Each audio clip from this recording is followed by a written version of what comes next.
கோயில் கட்டினவே யார்? அது எங்கள் பாட்டன் குலசேகர பாண்டியன். கோயிலுக்கு உள்ளே இருக்கிற தெய்வமாக இருக்குல்ல அந்த ஆண்டாள், அது யார்? அவ என்ன பாடு? திருப்பாவையும் நாச்சியார் திருமொழியும் பாடினவ. எதில் பாடினா? இந்த மொழியில். அவள் யார்? தமிழ் குலமகள், தமிழ் மூதாத, அப்படி தானே? கட்டினது எங்கள் பாட்டேன். மீனாட்சி அம்மன் கோயிலும் சரி இதையும் சரி கட்டினவே எங்கள் பாட்டேன். கோயில் கட்டினவே எங்கால், கோயில் கட்டப்பட்டது எங்காலுக்கு. இளையராஜாங்கிற எங்கள் அப்பனுக்கு இல்லாதது பாண்டியனுக்கு அவருக்கும் தொடர்பு இருக்குது. உங்களுக்கு என்ன இருக்குது உள்ளே இருந்துட்டு நீ வராதுங்கிறதுக்கு? நீ என்ன பண்ண? செங்கல் எடுத்து கொடுத்தியா? இல்லை என்ன உனக்கு என்ன சம்மந்தம் கேட்டால் விதியை விதிச்சது யார்? விதியா சதி? இந்த விதியை வகுக்க நீ யார் முதல்ல? இது யார்? இந்த ஆகம விதிங்கிறதை விதிச்சது யார்? இதுக்கு வரையறை செய்யறதுக்கான உரிமை யார்? இல்லை அம்பேத்கர் எல்லாரும் உட்கார்ந்து வகுத்த அரசியல் சாசனம் அது? சொல்லுங்க. இதை மீறக்கூடாத சட்டத்தின்னு சொல்றதுக்கு சொல்லுங்க. நீங்க கேட்டா நீங்க ஐசியூவில் உயர் சிகிச்சை பிரிவுகள் எப்படி வரக்கூடாது, அங்கே மருத்துவர் தான் இருக்கு. அது சுகாதாரம் சம்மந்தப்பட்டது, நோய் தொற்று சம்மந்தப்பட்டது. கருவறைக்கில் நான் வர்றதுக்கு என்ன உனக்கு பிரச்சனை? எத்தனை ஆண்டுகளுக்குங்க? இந்த நூற்றாண்டுலேயும் இந்த கொடுமையை நீங்கள் தொடருவீங்கன்னா எப்படி சகித்துக்கிற சொல்கிறீங்க நீங்கள்? எப்படி இதுக்கு சப்பக்கட்டு அது அது ஆகம விதி சரிங்க. அந்த விதியை விதிச்சது யார்? விதியா சதியா? எனக்கு பதில். ஆகம விதியை இவர்கள் உட்கார்ந்து வகுத்தார்கள். ஏன் வகுத்தார்கள்? நான் வரக்கூடாதுங்கிறது ஒரு விதியா? அது சதி. எத்தனை காலத்துக்குங்க இந்த இடஒதுக்கீடு முறை ஏன் வந்தது?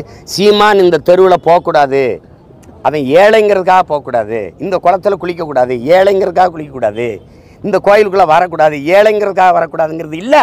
நான் தாழ்ந்த சாதி, இழி சாதி, இழி மகன், தீண்டத்தகாதவங்கிறனால தான் என்னை இந்த தெருவில் நடக்கக்கூடாது என்ன, இந்த குளத்தில் குளிக்காத என்ன, இந்த கோயிலுக்குள்ளே வராத என்ன.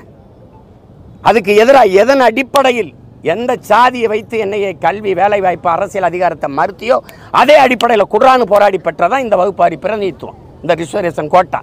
அது விளங்குது இல்லை? அப்படி இருக்கும்போது நீ அதே இதை இன்னைக்கும் தொடர்ந்து இதுக்குள்ள வராது அப்படின்னா ஏதாவது சொல்லுங்க. நீங்கள் இது வீடு நான் கஷ்டப்பட்டு கட்டினது ஏதாவது சொல்லு. இந்த நூற்றாண்டுலையும் இவ்வளவு கல்வியறி பெற்று நாங்கள் வந்துக்கிட்டு இருக்கும்போது எங்களை நாங்கள் உலகந்தழுவி நினைச்ச ஒரு கூட்டத்தை உள்ளே வராதரானா எவ்வளவு வெறி வரும்?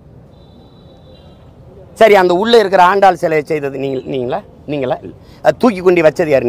நீ பல்லக்கில் தூக்கி கொண்டு இறக்குனது நீங்க? அப்போ எப்படி அப்போ தொடும்போதெல்லாம் தீட்டாது இல்லையா? அந்த கற்ப கிரகத்தை கட்டினவை நீங்களா நாங்களா? யாராவது சொல்லுங்களேன். யார் கட்டினது சொல்லுங்க. அப்போ கட்டும்போது வராத தீட்டு, அந்த சிலையை நான் செய்யும்போது வராத தீட்டு, தூக்கி கொண்டு வைக்கும்போது வராத தீட்டு, இப்போ கிட்ட வந்து கும்பிட்டா வந்துடும்னா இப்படி? இளையராஜாங்கிறவன் ஒரு எலும்பு நரம்பு ரத்தம் சதை இருக்கிற மனுஷன் நினைக்காது. அவன் இசை இறைவன்.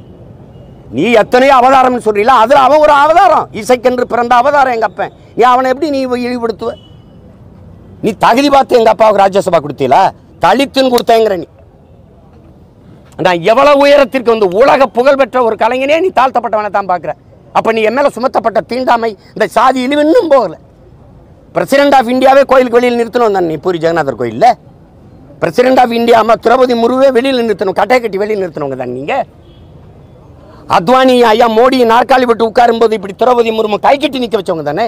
ஆனால் எந்திரிச்சு பாரத மாதாக்கு ஜெயின்னு போட்டவங்க தானே நீங்கள். எங்கே இருக்குது பாரத மாதாக்கு ஜெய்? பாரத மாதா நிற்கலால, நீங்கள் உட்கார்ந்துருக்கீங்களே. அப்புறம் நாட்டின் முதல் குடிமகன் மேலேயே மகள் மேலே திணிக்கப்படுகிற தீண்டாமை, அவளுக்கு அந்த நிலைமையில சாதாரண குடிமக்கள் எங்களுக்கு என்ன நிலைமை? அப்போ ஆகம விதி இருக்கட்டும், அந்த விதியை வகுத்தா ஆள் யாரு?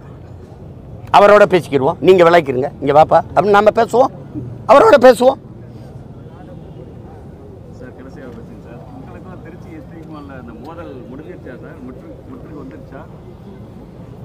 முற்றும்